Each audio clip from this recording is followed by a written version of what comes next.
El próximo domingo, 19 de noviembre, a partir de las 8 de la mañana y hasta las 12 del mediodía, se realizará en el Paseo de Montejo la Feria del Deporte 2023, evento que agrupará 17 disciplinas deportivas, anunció este miércoles en conferencia de prensa Jorge Esteban Abud, director del IDEI. Mira, la Feria del Deporte es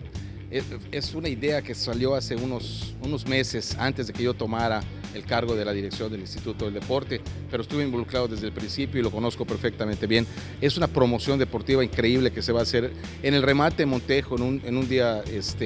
común de un domingo de bicirruta, donde vamos a promover las diferentes disciplinas que hay en el estado para poder promocionar hacia los niños y crecer nuestra iniciación deportiva en el estado. La Feria del Deporte 2023 tiene dos objetivos principales. Por un lado, fomentar la unidad y bienestar de la ciudadanía a través de la actividad física, y el otro es el de detectar nuevos talentos para darle seguimiento y en un corto plazo proyectarlos a las diferentes selecciones del estado. A partir de los 4 años, 5 años, que puedan ya tener ellos un tipo de movilidad, que puedan ejercer algún tipo de actividad, ellos podrán hacer ese recorrido con su pasaporte, estarán como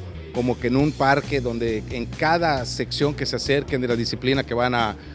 practicar, les van a sellar su pasaporte. La idea es que todos los pasaportes estén sellados por cada una de las disciplinas. Es como visitar diferentes países en el mismo lugar, y cada lugar va a tener esta especialidad: breakdance, handball, fútbol, box, esgrima, ajedrez, pues todas las disciplinas que se mencionaron hace ratito aquí en la rueda de prensa.